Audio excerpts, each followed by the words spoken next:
History recorded his crown, but never counted his riches. Yet behind the walls of Sokoto, once stood one of the most powerful economic systems Africa ever built. This is the untold wealth story of Sultan Muhammad Bello. Born in 1781 as the son of Usman Dan Fodio, Muhammad Bello grew up not with luxury, but with purpose. From an early age, he learned that true leadership was about building for generations, not seeking short-term glory. By the time he became sultan in 1817, he faced the challenge of leading a vast caliphate stretching across northern Nigeria, a land rich in resources but fragile without proper management. Bello's first step was to focus on agriculture, knowing that no empire can thrive on empty granaries.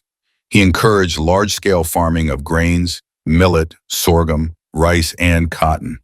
He supported irrigation projects, ensured lands were properly cultivated, and protected farmers from raids. This surplus not only fed the people but also supplied traders, creating a thriving food-based economy.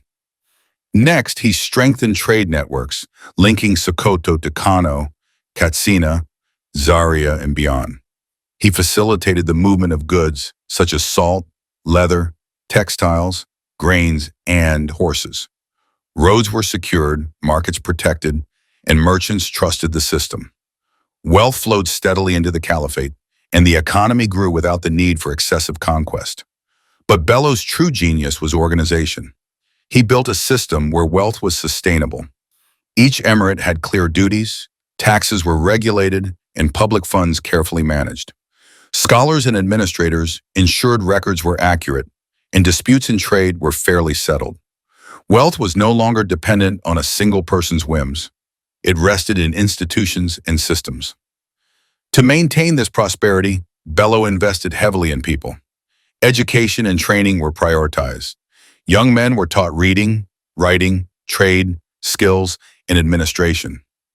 Knowledge became an asset, producing skilled merchants and civil servants who strengthened the economy further. Bello himself lived a life of moderation, avoiding wasteful luxury, ensuring that the treasury funded public good, not personal indulgence. Under his leadership, Sokoto flourished. Granaries were full, markets active, trade routes secure, and schools thriving.